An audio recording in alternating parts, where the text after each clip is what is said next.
Bienvenidos a esta formación. Formación de gestión de carga y baterías en vehículos híbridos. Para empezar, vamos a ver los diferentes contenidos. En este caso trataremos de sus códigos de avería, componentes y, por supuesto, las comprobaciones necesarias. Aquí vamos a empezar con la descripción de los tipos de híbridos que existen. Bien, podemos clasificarlos en varios aspectos. Primero, una clasificación serie, en la cual vamos a ver que el motor eléctrico siempre es el que tracciona el vehículo, es decir, el único que está unido a las ruedas. Bien, aquí podemos ver el inversor y la batería. Luego tenemos la parte térmica, donde vamos a tener pues, el motor de combustión y el tanque de gasolina. Esta parte, la parte enchufe, es la que denominaría al sistema como híbrido enchufable. Todas las estructuras que vamos a ver son susceptibles a ser enchufables, con lo cual este aspecto puede estar en todas esas estructuras. Por tanto, en esta tipología, el motor térmico nunca acoplará directamente a la Solo es movido por el motor eléctrico. De hecho, también se le suele llamar a estas estructuras vehículos eléctricos con autonomía reforzada. ¿De acuerdo? Muy bien, pues vamos a ver la siguiente. La siguiente sería la tipología paralela. En este caso nosotros tenemos la posibilidad de el motor eléctrico acoplarse a transmisión o el motor térmico a transmisión, dependiendo de la necesidad. En este caso la unidad híbrida será la que se encargue de realizar esa condición. Por supuesto, el motor de combustión también se va a encargar de realizar las gestiones a través del motor eléctrico, de generar la carga suficiente como para poder mover al generador y realizar la carga de la batería. Por supuesto, hablamos también de que el sistema puede ser enchufable. Sí. Y la otra estructura, la tercera estructura, es la que se denomina combinada. Es la que puede trabajar de los dos modos. Bien, de hecho, puede ser movida por el motor eléctrico, puede ser movida también por el motor de combustión y puede ser movida de las dos formas. Es decir, se puede transformar en un vehículo totalmente eléctrico en algunos casos y totalmente térmico en otros. Esa estructura, como vemos, también tiene la posibilidad de ser enchufable, bien, y por supuesto tiene un generador que sirve para cargar las baterías y es movido por el motor de combustión. Muy bien, es interesante conocer previamente siempre la tipología ante una anomalía, antes de ponernos a diagnosticar. Fundamental, a la hora de diagnosticar tendremos que saber ante qué estructura estamos, porque pueden variar algunas diagnosis. Perfecto. Bien. Muy bien, vamos a ver los componentes del vehículo híbrido, que podemos ver en esta lámina, los diferentes componentes que tiene. En este caso, digamos, un vehículo híbrido va a tener, lógicamente, una batería de alta tensión. Vamos a tener un conjunto inversor, que va a ser el elemento que se va a encargar de controlar las diferentes condiciones de esta alta tensión. Un transeje para el vehículo, en este caso, este nombre se denomina prácticamente para Toyota. ¿Bien? Un transeje donde vamos a tener alojadas las máquinas eléctricas y, lógicamente, el motor térmico. Muy bien. Aquí vemos con más detalle cada una de esas partes. Por ejemplo, aquí tenemos el motor térmico, de la cilindrada en cada caso que el fabricante determine. Bien, aquí tenemos el conjunto inversor-conversor, que es, como hemos dicho antes, donde se van a producir todos los cambios de electricidad de alterna a continua, como luego veremos con más detalle. Y aquí tenemos en la parte baja el transeje, como hemos dicho antes, donde en este tipo de vehículos tenemos dos máquinas eléctricas, una que es un generador y otra que es un motor de tracción. Muy bien. En este lado vemos la batería, el conjunto de batería, pudiendo tener diferentes tipologías, como son níquel, metal hidruro o bien baterías de litio, dependiendo de la tipología del vehículo. Bien. Para ver las averías, vamos a ver las diferentes averías que nos podemos encontrar en este sistema. Bien, pues a través de Autotechnics Analytics hemos llegado a la conclusión, después de todas las consultas que nosotros atendemos, que las probabilidades de averías o las posibles causas se organizan de esta forma. En un 25% tenemos sobre todo problemas de refrigeración, en este caso de bomba de agua o todo lo que es el conjunto de elementos de refrigeración del sistema híbrido, que es un sistema totalmente independiente al sistema de refrigeración del motor térmico. Muy bien. Vemos también que en un 25% nos encontramos conexiones incorrectas, en este caso del interruptor, el interruptor de servicio que tiene el sistema. Por tanto, casi estas dos averías se lleva el 50% de los problemas que tiene. La siguiente es la propia batería, un fallo genérico de toda la batería, que se lleva un 20% de las averías que ocurren en sistemas híbridos. Muy bien. Bien, luego ya tenemos porcentajes más repartidos, ¿no? Como puedan ser módulos de la batería, es decir, que la batería no se estropee completa, sino que tengamos alguno de los módulos que ha tenido una avería y que se pueda sustituir. El propio inversor, fallos de relés de conexión, Muy bien. O ya nos vamos Ya a averías del propio motor térmico. Del propio motor térmico, ¿no? Que están un poco divididas o bien de circuito de combustible o directamente de inyectores. Muy bien. Bueno, y en relación a los códigos de avería más habituales, vemos en esta tabla, a través también de la información de Autotecnia Analytics, los diferentes códigos que nos podemos encontrar. Claro, el código mayoritario vemos que tenemos avería directamente el P0A80, que corresponde al reemplazo de la batería híbrida, en este caso con un 29%. Tenemos luego un 16% mal funcionamiento del sistema de la batería, o sea, no es la batería en sí, sino todos los elementos que le rodean, que luego veremos cuáles son y cómo se gestionan. Muy bien. Vemos aquí un 13% en relación al circuito de refrigeración, en concreto rendimiento del mismo. Por tanto, códigos de avería del estilo P261B. Como podemos ver, la mayoría de los códigos en su porcentaje mayor coinciden con las posibles causas que hemos visto antes. Bien. También tenemos problemas de arranque de motor, en este caso del motor del vehículo se refiere. Voltaje cae anormalmente en el relé de conexión del vehículo, circuito interloop, esto se refiere también al interruptor al circuito de interruptor y de control de toda la parte híbrida. También podemos tener un porcentaje de 6% en convertidor, problemas de funcionamiento del convertidor, bien, y también del generador, la máquina generadora, por ahí hay algunos. Y vemos aquí rendimiento también inversor del generador, es decir, del control de este elemento. Bien, estos son los porcentajes más bajos, son los elementos. Correcto. Que Vemos más también una fuga interna de la batería, ya que pero con un porcentaje muy minúsculo, un 2%. Para empezar a trabajar en un vehículo eléctrico, tenemos que cumplir las condiciones de seguridad. Está basada en 3 capítulos, en 3 apartados. La seguridad en el taller, la seguridad personal y la seguridad en el propio vehículo. Bien, pues vamos a ver cada una de ellas por separado. Aquí empezamos por el equipamiento en un taller que quiera reparar vehículos eléctricos. ¿Cómo debería hacerlo? Bueno, aquí se ve muy claramente que tenemos que tener una zona dispuesta para ello, disponer de unos postes señalizados en color y un acordonamiento con cadena para dejar claro que ahí se están reparando vehículos eléctricos. También señalizado con este tipo de carteles de que hay peligro eléctrico. La cadena tiene que ser de un material plástico, un material aislante, para evitar, digamos, riesgos de caída sobre los elementos de batería. Perfecto. Vemos también que en la zona de trabajo tiene que estar equipada de las herramientas de seguridad, es decir, herramientas en caso de algún accidente, tenemos que tener una pértiga, tenemos que tener incluso guantes de protección, incluso cizallas por si hay que cortar algún tipo de cable de manera rápida y, lógicamente, mantas aisladas y demás para poder hacer alguna intervención en el momento. ¿Todos los operarios que trabajan en un taller deben conocer la existencia de estos elementos y su funcionamiento? Sí, deben de conocer la existencia, deben de saber exactamente dónde están y, por supuesto, cómo se utilizan.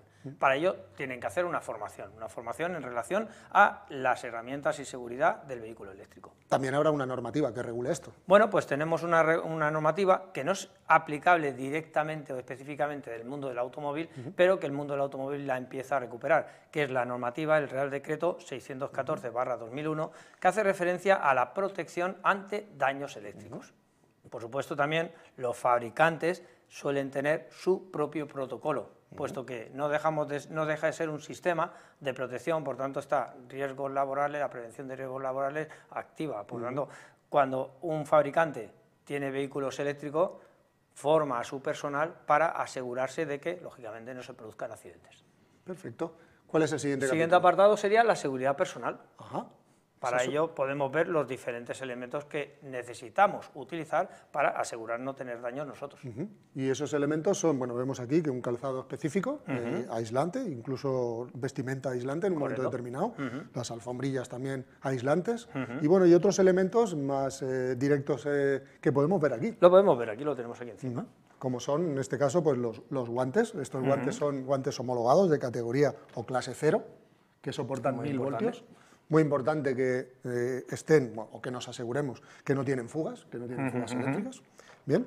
También tenemos, en este caso, unas gafas para, si tenemos algún accidente, evitar pues, que nos dañe los ojos. Y también tenemos este tipo de herramientas. Estas herramientas son herramientas totalmente aisladas. Bien. Esta, por ejemplo, es una llave fija, pero hay todo tipo de llaves. Claro, todo el kit de herramientas para trabajar el vehículo eléctrico. Y estas nos van a servir para, bueno, pues cuando tengamos que desmontar, que no haya ningún peligro. Y luego hay un elemento muy importante que es el detector de fugas eléctricas, porque las fugas eléctricas que pueden haber desde la batería de alta hacia la carrocería o hacia otros puntos puede ser muy peligroso. Claro. Entonces, bueno, pues este elemento va a servir para detectar o determinar que no hay fugas. Muy bien. Con él vamos a hacer una prueba, si te parece, después y enseñamos cómo Sí, funciona. luego la comprobaremos y realizaremos la comprobación que se tiene que hacer en el vehículo, en este caso en la parte de instalación eléctrica. Perfecto. Y nos queda un tercer capítulo. Nos de queda el seguridad. tercer capítulo, que corresponde a la seguridad en el propio vehículo. Claro, antes de intervenir en el vehículo, tenemos que aplicar un sistema de desconexión. Tenemos que asegurar que la alta tensión no se aplique al circuito. Para ello existen prácticamente dos sistemas. Uno, la desconexión del circuito de alta tensión.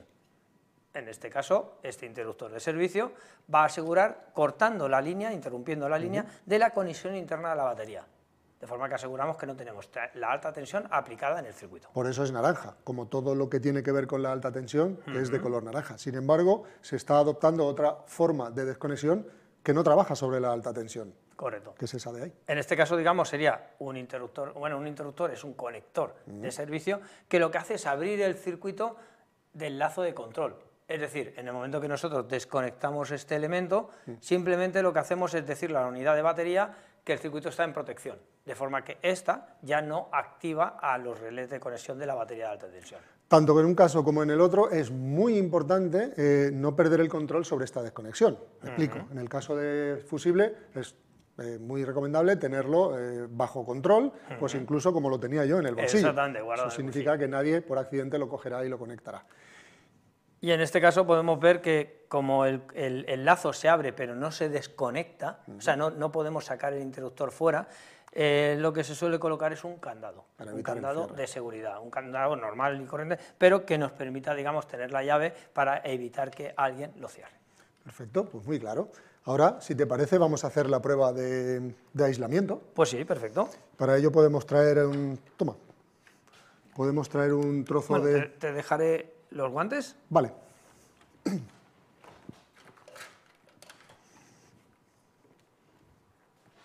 Y lo que vamos a utilizar para hacer la prueba, lógicamente, va a ser una parte de una instalación eléctrica, en la cual nuestro objetivo ahora sería comprobar si tenemos aislamiento entre los dos cables que vemos que están aquí cortados, seccionados directamente.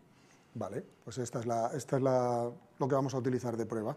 Bien, para ello, ¿nos explicas un poco qué va a hacer este aparato? Bueno, pues el instrumento lo que va a hacer va a ser, nosotros vamos a seleccionar, con el selector, vamos a seleccionar el nivel de tensión que queremos comprobar. Vemos aquí que tenemos tres niveles de tensión, 250 voltios, 500 y 1000. Normalmente, cuando vamos a asegurar... ¿Cuántos me vas a enviar? Pues te voy a enviar las tres etapas, los tres bloques. Por eso me he puesto los guantes. Exactamente. Porque aunque esto no sería peligroso para la vida, pero sí que te daría un buen susto. Sí, sí, además molesto. Bien, nosotros lo que vamos a hacer directamente es primero activar un primer nivel de tensión, que sería 250 voltios.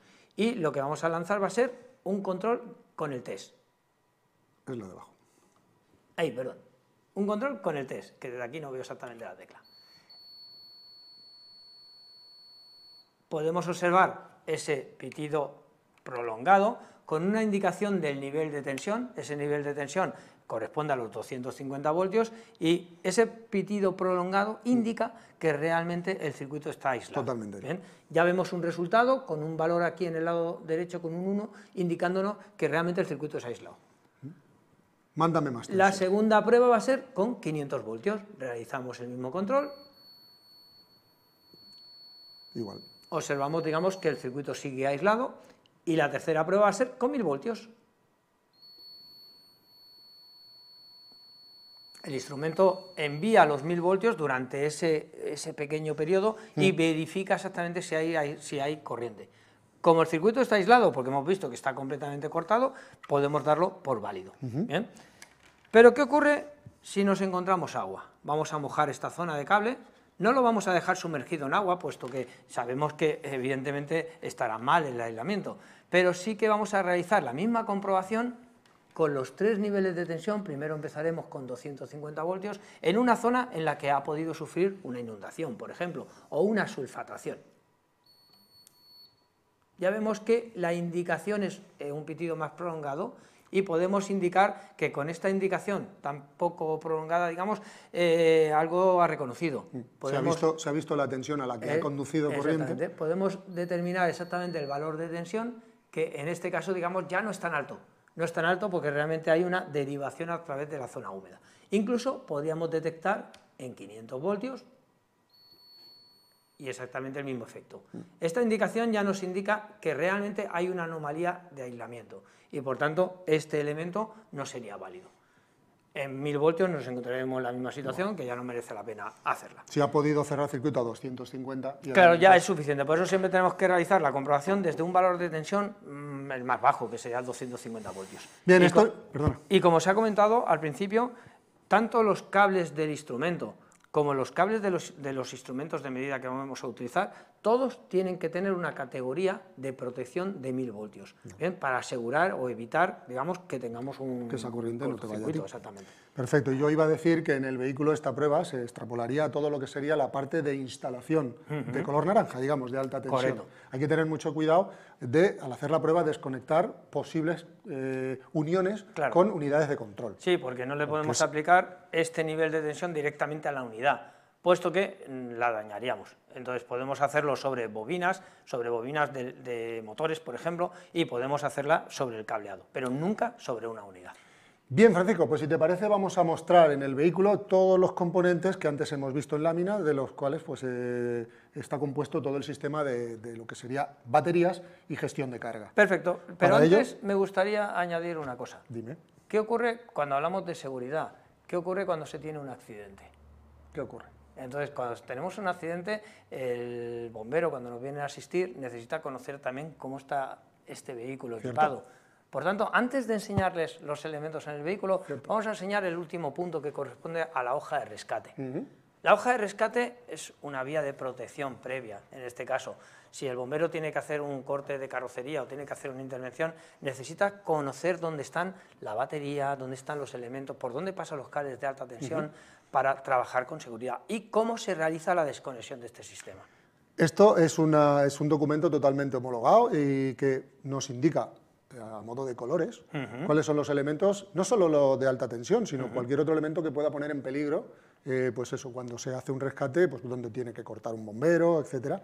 Pero también, y esto es importante, también puede ser útil para los talleres, desde el punto de vista de cuando nos llega un coche, si tenemos que hacer desmontajes, dónde están situados todos los elementos, por ejemplo, de disparo de airbag, incluso aquellos que van por gas, por ejemplo, los disparadores por gas, que también están indicados ahí, ¿no? Dónde pueden estar situados. Y, bueno, y tener en cuenta cuántos elementos de protección lleva un vehículo, o sea que es aplicable también esta información para el taller. Claro, no es solo aplicable para vehículos híbridos, sino son aplicables para cualquier vehículo. Sí. Y la forma para acceder, aquí tenemos un enlace, vamos a abrir el enlace y directamente a través de este enlace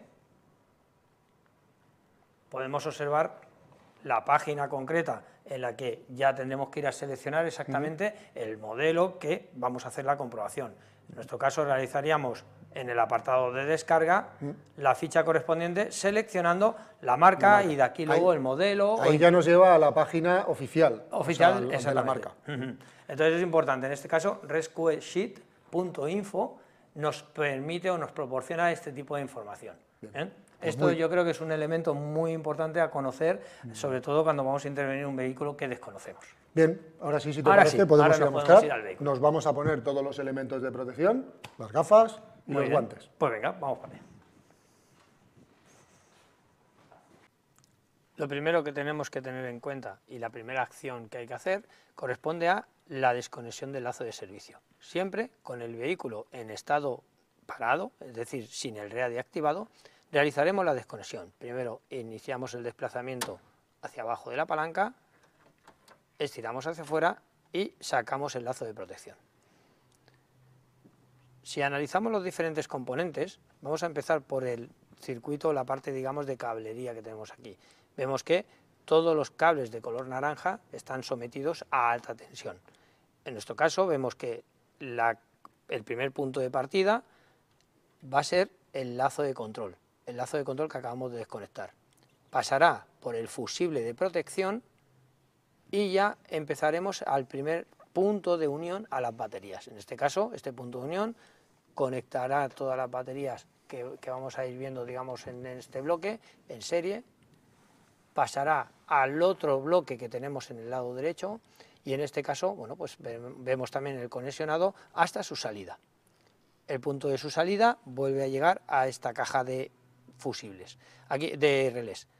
Aquí podemos observar que tenemos dos relés principales, que son los SMR, y un relé de precarga, que lo vemos aquí en la parte inferior, con su resistencia de precarga. Una vez la unidad determine y active los relés, la tensión de la batería aplica en su salida directamente hacia el vehículo, hacia el converter que está en la zona delantera. Bien, en esta zona tenemos otro elemento muy importante, que es la unidad de control de la batería, que no es la unidad de híbrida, sino esta unidad se encarga de gestionar todo lo que ocurre aquí, como es la refrigeración, control de temperatura, control de tensión y control de corriente. Para ello, utiliza medidores de tensión en cada uno de sus 56 elementos de litio, 28 en cada bloque, y lo hace con ese conexionado que podemos ver en detalle, con lo cual podremos observar 56 medidas de tensión con la terminal de diagnosis. Para poder controlar la temperatura, tanto para el control del estado de la batería como para la refrigeración, utiliza 6 sensores de temperatura, que van montados en la parte inferior de esta placa, que ahí podemos ver, en esos cables verdes y rosas, la conexión de algunos de ellos. Bien, vamos a ver cómo se realiza la conexión del vehículo, es decir, cómo ponemos en marcha un vehículo eléctrico. Recibe el nombre de Ready. ¿Y cómo se puede accionar ese estado? Bueno, inicialmente activaríamos a través del propio pulsador. Normalmente ya los vehículos eléctricos van con sistema stop-start, es decir, un pulsador, y con este pulsador y accionando el freno, se nos activará en el cuadro de instrumentos el mensaje de Ready. No hace falta que se ponga el motor térmico en marcha, no hace falta que haga ningún tipo de ruido, sino simplemente la indicación de Ready ya nos indicaría que este motor el vehículo, digamos, está preparado para salir. Para poder hacer esa alimentación y esa conexión, utiliza 3 relés, que antes los hemos mostrado. Esos relés son uno para el positivo, que sería el denominado SMRB, otro para el negativo, el SMRG, y otro que sirve de precarga, que lo que hace es proteger a los transistores del conversor y a todos los elementos, bien, y que se denomina SMRP. Muy bien. Vamos a ver directamente cómo se controlan estos 3 relés. Perfecto. En esta lámina podemos ver en la caja, en el esquema, digamos, la conexión que tenemos de los diferentes relés. Sí, no, estaba mostrando otra vez una imagen de cómo se verían esos relés en el sistema, bien, donde tendríamos el de positivo, el de negativo, y este que es de menor tamaño, que es el de precarga, y el de precarga tiene también asociada una resistencia de un valor óhmico bastante bajo, de en torno a unos 10 ohmios, que sirve para absorber ese pico de tensión e intensidad que se produce en la conexión. Que sería esta de aquí. Que sería esta. Muy bien. Perfecto. Por tanto, el objetivo sería, en el momento en que nosotros iniciamos la primera conexión, correspondería al cierre del relé de precarga, y después, al mismo tiempo, tendremos la conexión correspondiente a la alimentación. Una vez ya está activada esta primera precarga, se nos activará el principal y se nos desactivará la recarga. O sea, que cuando veamos estados con la terminal de diagnosis de los relés, cuando el vehículo está en ready, tenemos que tener activos o cerrados el G y el B. Perfecto. Y el de precarga solo un instante en la puesta en marcha. Vale. Pues vamos a verlo. Perfecto. Pues tenemos preparada la máquina de diagnosis y bueno, tú vas y pones el estado de ready.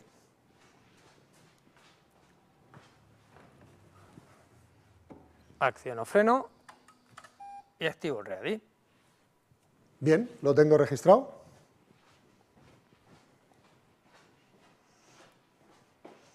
Aquí podemos ver,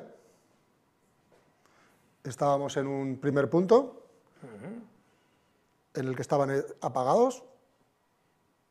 Lo primero que ocurrió fue, como dijimos, que se cerró el de precarga junto con el positivo. Vale. Bien, esto pasó muy rápido, pero como lo tenemos registrado, veremos que un instante después lo que hizo fue apagarse el de precarga y quedarse puesto el de negativo, y este es el estado ready, en el cual tenemos que ver que los dos, positivo y negativo, quedan cerrados y el de precarga queda abierto. Muy bien. El siguiente elemento que vamos a ver va a ser la batería de alta tensión. En este caso podemos tener varios tipos, en este caso o níquel metal hidruro o bien de litio. Vamos a empezar por la de níquel metal hidruro. La batería de níquel metal hidruro está compuesta de varios elementos. En concreto, está compuesta y conectada por todos los elementos que corresponden aquí, formadas en bloques, es decir, cada elemento forma, digamos, un elemento individual, y un bloque corresponde a o 2 o 4 elementos de conexión. En este caso, los bloques son detectados por la propia unidad de control y determinaría el valor de tensión de ese conjunto. Vamos a mostrar los elementos.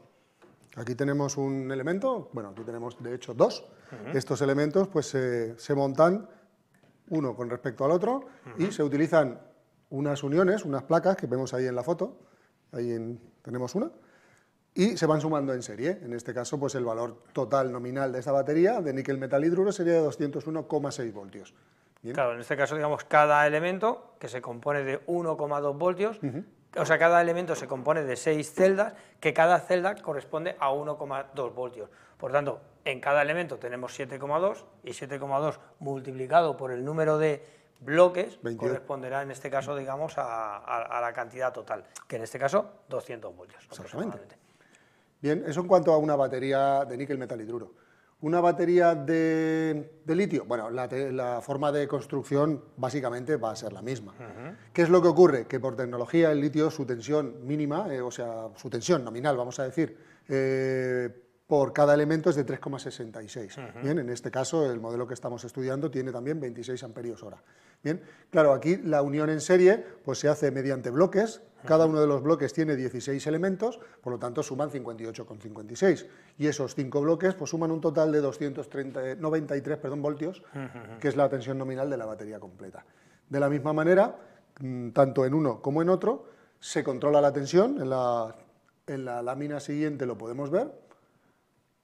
¿Y cómo se hace ese control de tensión? Bueno, pues la unidad de batería determina esa tensión en base a un concepto muy importante, que es el estado de carga, por las siglas en inglés SOC o SOC. Bien, entonces tenemos un SOC mínimo y un SOC máximo en el cual se mueve la carga de la batería. Bien. Bien. O sea, que el indicador, digamos, de máximo o mínimo nunca corresponde al 0 o al 100%. Sí, correcto, porque vamos a decir, porque para mantener la vida de la batería lo más larga posible y para que su funcionamiento sea correcto, no es interesante llevarla a una descarga del 0% ni tampoco a una carga del 100%. Vale. Por lo tanto, el shock controlado o la zona de control que va a tener el sistema se va a mover entre ese mínimo de 20% hasta un máximo de 80%. Vale. De esa manera. Pero ¿qué es lo que ocurre? Que, por ejemplo, aquí tenemos cómo lo veremos dentro del vehículo. Es decir, dentro del vehículo tendremos unos indicadores en barra gráfica que nos estarán diciendo la carga, pero no corresponde, digamos, a ese 0 a 100. Si nos puedes... Sí, aquí vemos, por ejemplo, cuando no tenemos ninguna barra encendida, quería decir, ¿estamos sin batería? Bueno, pues el concepto sería que ese porcentaje de batería que todavía queda existente es de 22% o 20% por redondear. Correcto. Vemos que a medida que van encendiendo las barras, 4 barritas corresponden a un 50% y las 8 barras, que serían todo el testigo encendido, bien, encendería equivale a un 70%. Para poder hacer ese control de estado de carga de la batería, la unidad utiliza varios parámetros. Los más importantes son el voltaje, la intensidad, tanto de entrada como de salida, de carga y descarga, como la temperatura que tenga la batería. Bien, y una vez que hace eso, podemos ver en la lámina siguiente, una vez que se establece, como os he explicado antes, esa asociación por elementos en serie, bloques, etcétera, y estos medidores, que no dejan de ser unos voltímetros, pues la unidad puede hacer esos cálculos. ¿Qué es interesante a la hora de hacer diagnóstico? Pues varios parámetros. No solo el SOC, como hemos dicho, que se nos va a ofrecer en voltaje y en porcentaje, sino también un concepto que se denomina delta SOC. El delta SOC es un equilibrio o es un dato que nos habla del equilibrio de tensión que tienen unas células con respecto a otras.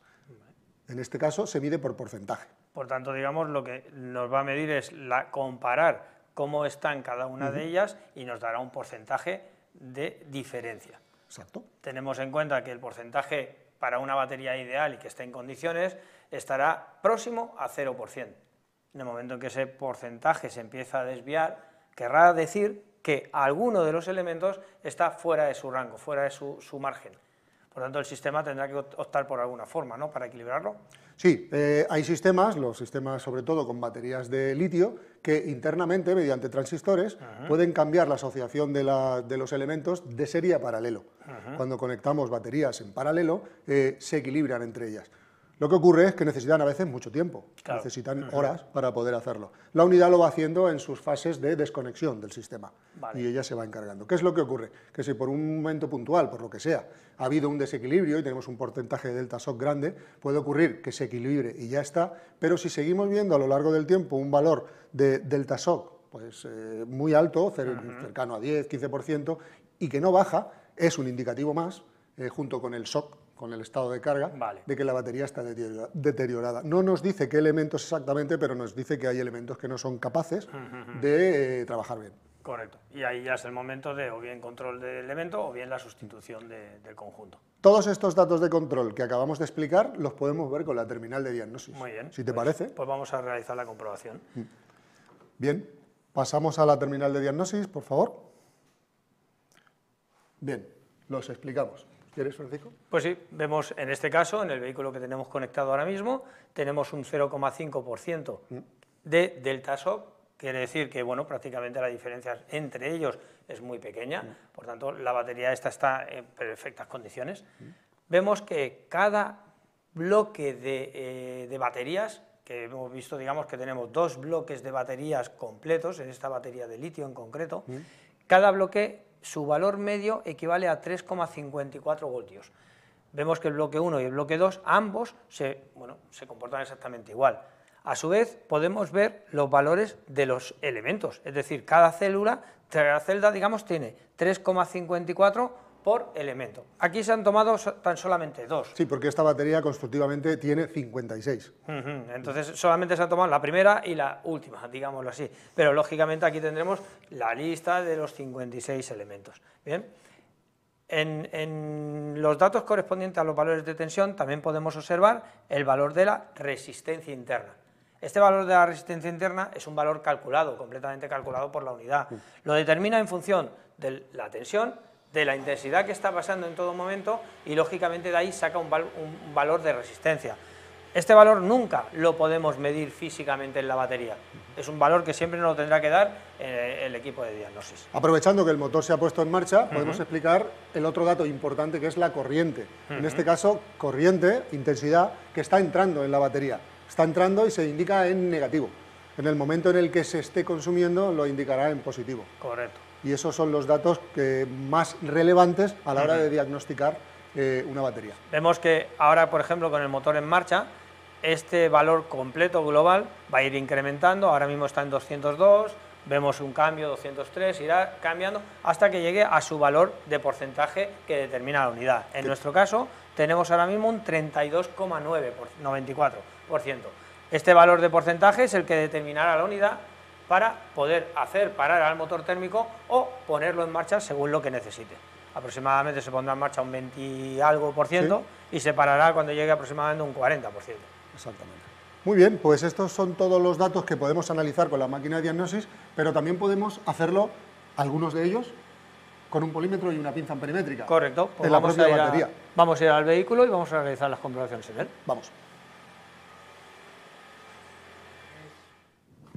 La comprobación que vamos a realizar va a ser la tensión justo en bornes del conjunto de batería, justo a la salida de la caja de relés.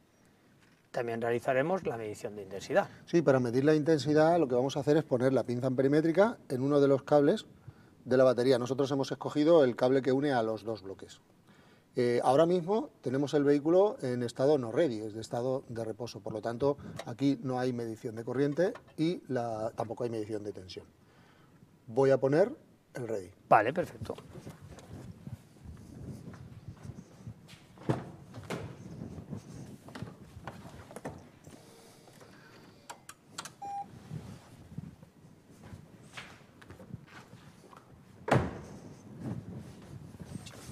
Bueno, al accionar el ready hemos visto que ya tenemos 200 voltios justo a la salida del conjunto.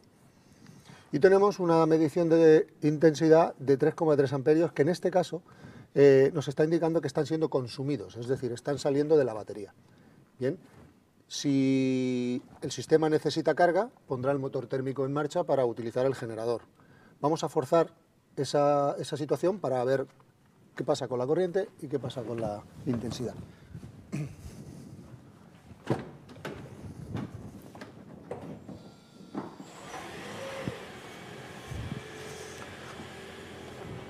Podemos ver cómo se invierte la polaridad de la corriente, lo cual significa que ahora se está cargando, está entrando.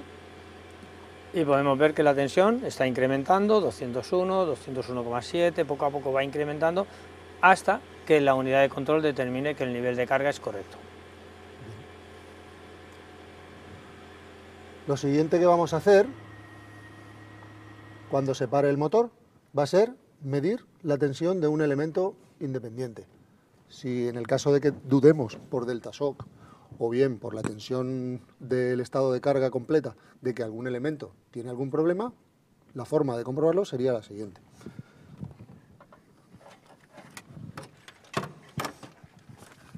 Directamente mediremos entre la conexión de un elemento y podremos observar la tensión justo de este. Vemos 3,57 voltios. Si queremos medir el segundo elemento, conectaremos en el segundo punto y observaremos el valor que debería de ser igual si el shock es correcto, o sea, si el delta shock está en cero. Bien, vemos aquí 3,5 voltios igual, 3,56. Y así para los diferentes elementos. Podemos ir observando que a medida que se van conectando en serie, esta tensión se va a ir sumando elemento a elemento. Podemos ver las diferentes conexiones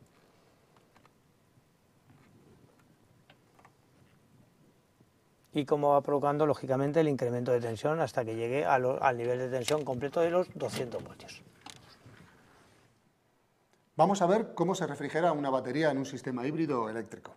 Hay dos formas de hacerlo, o bien por aire o bien utilizando el sistema de refrigeración del aire acondicionado. El primer sistema que vamos a ver es el sistema refrigerado por aire.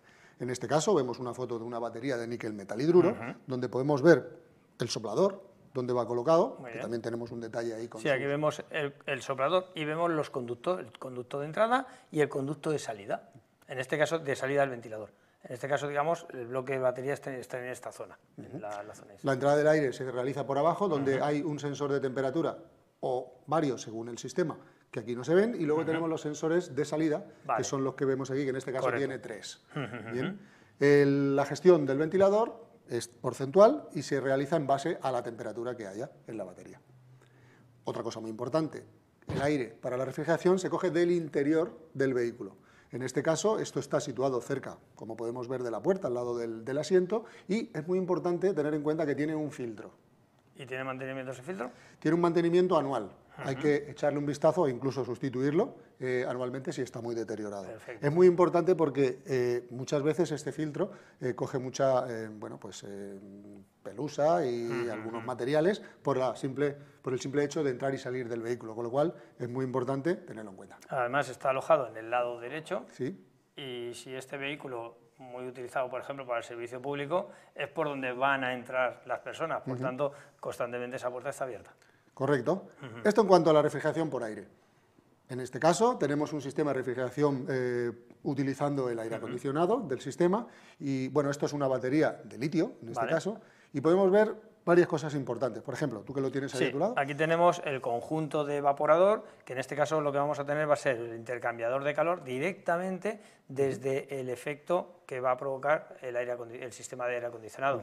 Vemos que tenemos un sistema de aire acondicionado también eléctrico, en concreto esto es de un vehículo eléctrico, tenemos el compresor y en el sistema de refrigeración tenemos el evaporador del habitáculo, que sería para enfriar el habitáculo, para la parte confort, y luego el evaporador que correspondería a todo este conjunto, que prácticamente va a estar alojado en el interior de las baterías, de forma que las baterías van a estar en contacto directamente con este elemento y procederá lógicamente a su refrigeración. Hay un elemento muy interesante, en este caso, es que tenemos dos válvulas de expansión que llevan una electroválvula. Esta electroválvula sirve para conectar y desconectar cada circuito independientemente según la necesidad.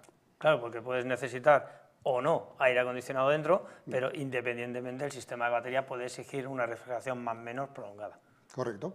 Bien, en cuanto a esto también podemos realizar una diagnosis con la terminal de diagnosis. ¿Qué datos nos interesan de la refrigeración? Pues los vamos a ver. Tenemos la terminal de diagnosis en pantalla, donde vamos a poder ver Si quieres. Pues mira, vemos primero el estado del ventilador. En este caso aquí veríamos, nos está indicando que está parado por las condiciones de temperatura. Podríamos ver el porcentaje de trabajo que está realizando la unidad de control de batería para hacer el mando hacia el ventilador. Podemos ver el segundo dato, la sonda de temperatura, que en concreto podemos ver que este vehículo en concreto tiene 7. 7. De forma que tenemos 1, que sería la sonda de temperatura de entrada, es decir, la entrada de aire hacia la batería, y luego vemos que tenemos 6 sondas de temperatura que corresponden a las salidas. De forma que la unidad va a determinar exactamente los valores de temperatura de una manera precisa, ya teniendo en cuenta el valor medio de toda la base de la batería. Que obviamente esos valores tienen que ser parecidos. Claro, en este Tienen que caso ser prácticamente iguales para que no haya un problema. En este caso vemos pequeñas variaciones, pero lo lógico es que todas estén en el mismo margen de trabajo. ¿Cuál es la temperatura máxima que tú crees que una batería debería estar sometida para que el sistema, vamos a decir, entrar en una fase de emergencia? Una fase de emergencia va a entrar cuando la temperatura alcance un valor alto, en este caso un valor por encima de los 50-55 grados. Claro, en esas condiciones el sistema posiblemente ni siquiera llegue a arrancar, debido a que tenemos una anomalía que si solicitamos carga, en este caso carga o arranque del vehículo, la energía que le estamos pidiendo a la batería podría llegar a hacer explotar a estas baterías. Por tanto, para evitar ese riesgo, el sistema a partir de 50-55 grados desactivaría el vehículo. Bien, pues así es como se refrigeran estas baterías. Con este tipo de vehículos, en el momento que tenemos que realizar un control de ITV, una inspección de gases en nuestro taller y necesitamos que el motor térmico esté en marcha, tenemos que activar el modo de inspección.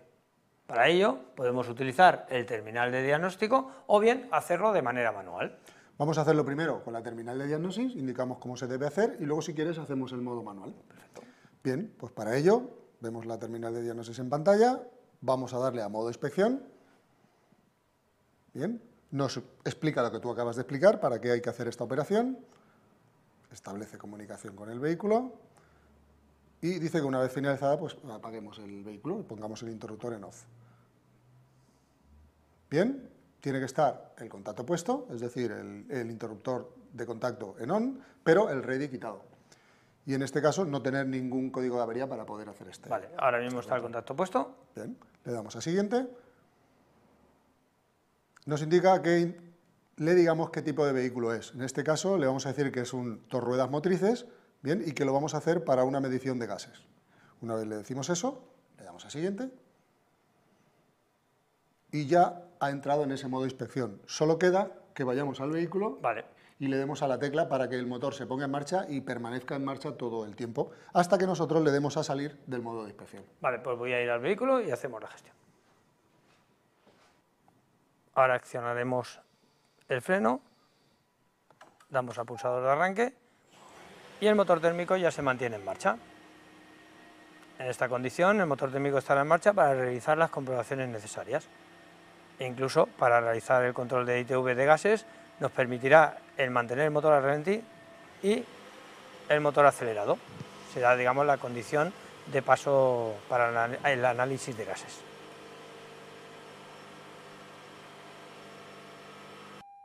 Para realizar el modo manual y poder entrar en el modo inspección, primero pondremos contacto, realizaremos 2 aceleraciones a fondo, pisaremos freno, cambiaremos a posición N, 2 aceleraciones a fondo, pisamos freno, posición P, 2 aceleraciones a fondo, pisamos freno, se nos activa ya el modo, damos al start y se pondrá en marcha el motor térmico. Y aquí ya podremos tener las 2 opciones, motor al ralentí y motor acelerado, pudiendo realizar los controles necesarios, tanto de gases como en este caso de ITV.